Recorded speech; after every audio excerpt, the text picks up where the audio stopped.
It is obvious that Trump derangement syndrome is rampant. I think the president wants us to impeach him. She is thinking impeachment. She wants to prove obstruction of justice with all her might.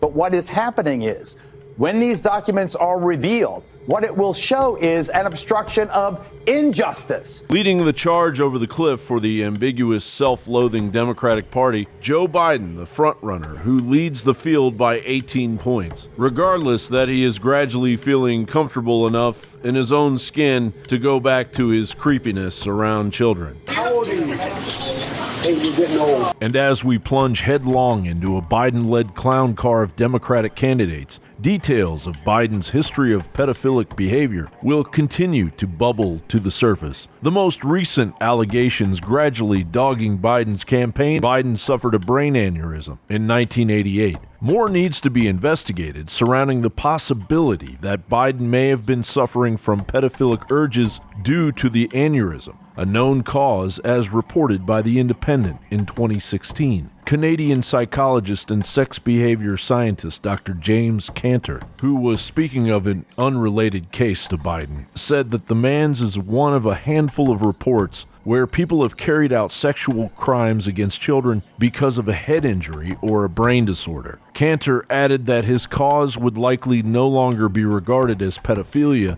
having been caused by a tumor. The reasons behind former President Barack Obama's non-endorsement of Joe Biden's presidential candidacy are creating more questions than answers. If you are the best choice for the Democrats in 2020, why didn't President Obama endorse you?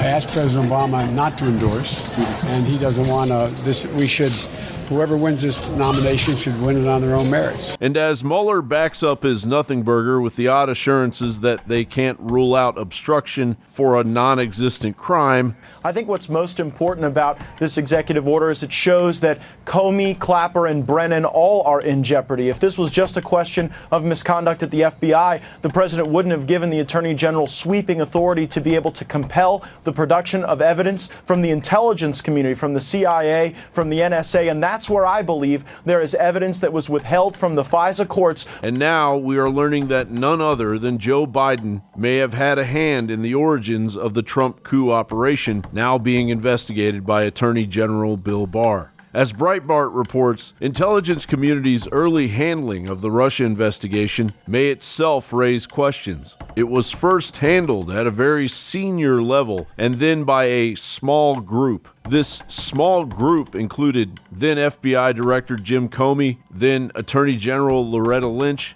then CIA Director John Brennan, and then Director of U.S. National Intelligence, James Clapper. And as the lengthy Washington Post article dated June 23, 2017 revealed, gradually the circle widened to include Vice President Biden and others. Agendas sent to cabinet secretaries, including John F. Kerry at the State Department and Ashton Carter at the Pentagon, arrived in envelopes that subordinates were not supposed to open. Sometimes the agendas were withheld until participants had taken their seats in the Situation Room. So when Christopher Steele outright refuses to speak with U.S. Attorney John Durham over the origins of the now Steele dossier at the center of the investigation, it is only because there are people as high as President Obama and presidential candidate Joe Biden who will be destroyed by the truth that must come out. John Bowne reporting.